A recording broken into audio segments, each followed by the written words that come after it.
parti.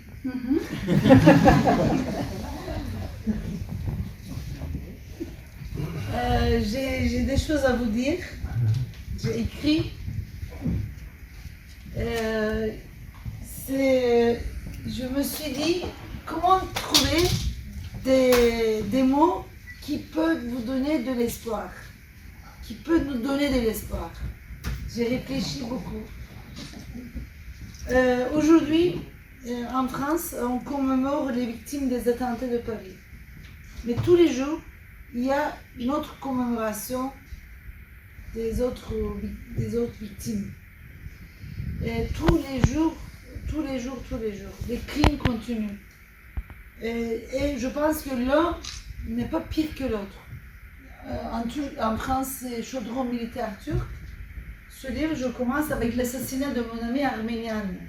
C'est un grand homme qui a été assassiné par un fasciste turc. Et j'ai écrit ce livre à partir de son assassinat.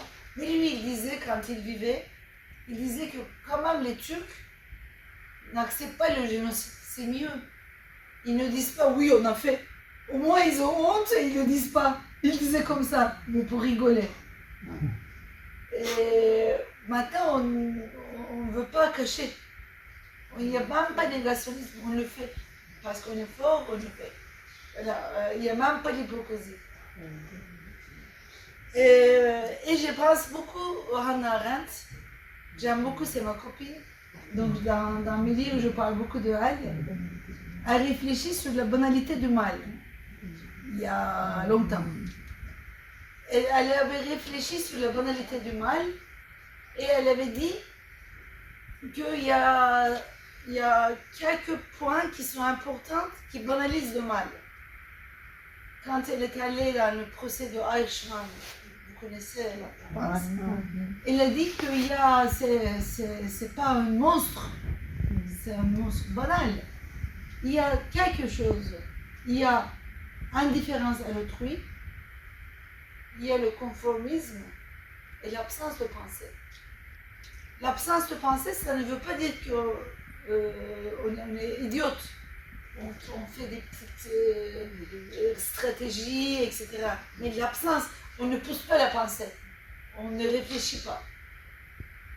L'absence de pensée, le conformisme et l'indifférence à l'autrui, c'est très général aujourd'hui, ça crée des monstres. Et moi, j'ai dit à Hannah, dont j'ai discuté dans mon livre, j'ai dit oui, Hannah, ma copine, il y a aussi la violence masculine, le désir de pouvoir. Il faut ajouter ça, des petits désirs de pouvoir comme dans le viol. Et aujourd'hui, on est dans cet espace-là et on veut gouverner les émotions. On joue dans les émotions. C'est pour cette raison-là qu'ils ne veulent pas qu'on réfléchisse. C'est pour cette raison-là qu'il y a un anti-intellectualisme, un popularisme. On ne veut pas qu'on réfléchisse. Parce qu'ils veulent gouverner les émotions, ils ne veulent pas qu'on comprenne, qu'on exprime, qu'on analyse les failles du système. Et on ne veut pas qu'on crée. Parce que la création, comme Deleuze, mon copain, notre copain, dit, c'est la meilleure résistance. Par exemple, quand je vois cette affiche qui est extraordinaire, et il a trouvé dans les prisons de Franco le petit graffiti anti et après détention. Il les a réunis, il a créé une autre chose. C'est ça qui est notre force, je pense, de pouvoir créer et de dire que je ne veux pas jouer dans ton film, moi je fais mon film. Et c'est difficile, mais c'est possible. Parce que ma copine Hannah Arendt, dans son livre « Qu'est-ce que la politique ?» c'est un petit livre, je vous propose à tout le monde. C'est un très petit livre. Elle dit que la politique, c'est de pouvoir déclencher de nouveaux processus. Et c'est possible. Et de pouvoir déclencher de nouveaux processus, les êtres humains peuvent le faire parce que nous avons une capacité de réflexion.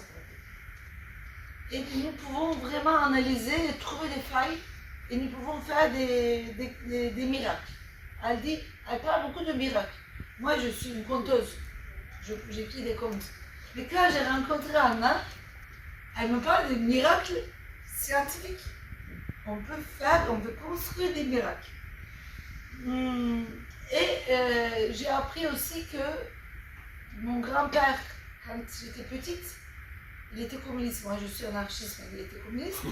Et donc, je lui posais la question, qu'est-ce que c'est la dialectique? Qu'est-ce que c'est la dialectique?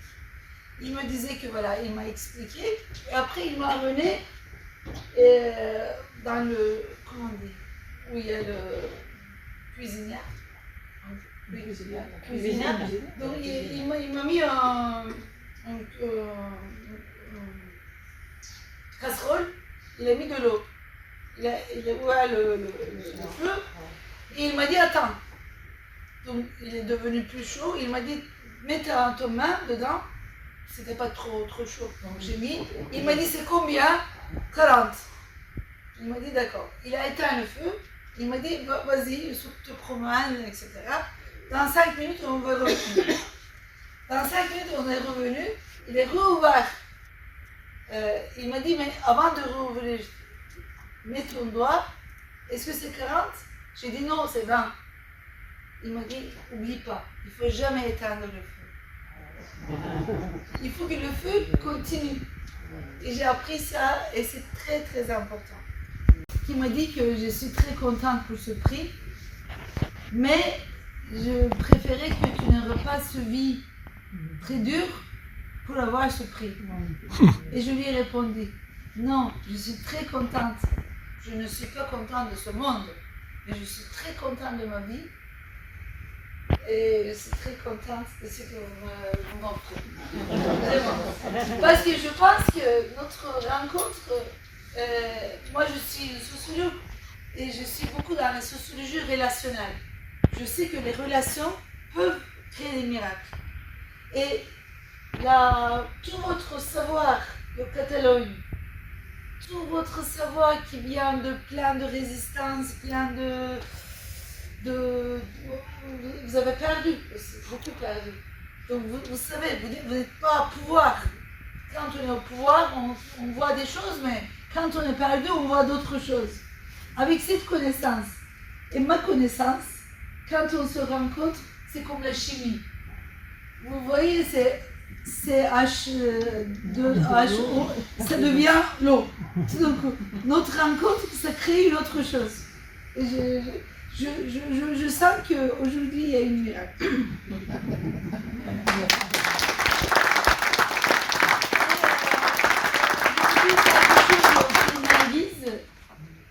Narguise Mohamedi, c'est quelqu'un qui est très cher pour moi. C'est ma copine, c'est ma soeur. Elle est iranienne, kurde, et elle est en prison. Et vous savez, en prison aujourd'hui, il y a beaucoup de femmes iraniennes, kurdes, etc. Et il y a Ahu qui avait fait une grande manifestation, etc. On ne sait pas où elle est. Il y a une autre, Mouradi, qui est en train de... Il y a une décision de son exécution, de son condamnation à mort. Narguise, elle a eu le prix Nobel, c'est une féministe. Mais malgré ça, elle a été battue il n'y a pas longtemps, il y a 2 mois, dans la prison, elle a été battue. Et elle a eu une crise cardiaque. On ne l'a pas emmenée à l'hôpital. Et ça, elle va mourir. Ils veulent qu'elle meure toute seule. Et je suis en train d'organiser une grande campagne pour qu'elle sorte de la prison, parce que sa famille habite en France. Et elle a fait une chose extraordinaire il y a quelques mois. Elle a choisi cette femme dans le monde entier. Elle a envoyé des questions à ces femmes. Elle a envoyé des questions propres à chaque femme. Par exemple, elle m'a envoyé des questions qui me concernent vraiment. Et quand je répondais, je pleurais toutes les nuits. Je pleurais pour lui répondre. Et elle a fait un livre quand elle est en prison. Vous voyez ce que je veux dire? Elle est en prison dans l'Iran, via ses avocats. contacte les femmes du monde entier à écrire un livre de cette femme. Voilà, et je pense que voilà, je vais essayer de faire plus pour elle, mais aujourd'hui elle est avec nous. Et j'ai envoyé les photos à sa famille, donc on va envoyer, donc il y aura des photos, quand vous m'envoyez, je vais envoyer à sa famille. Et c'est très très bon. Et je pense que cette solidarité, vous me faites, je fais avec l'autre, etc., ça peut créer des miracles, je crois.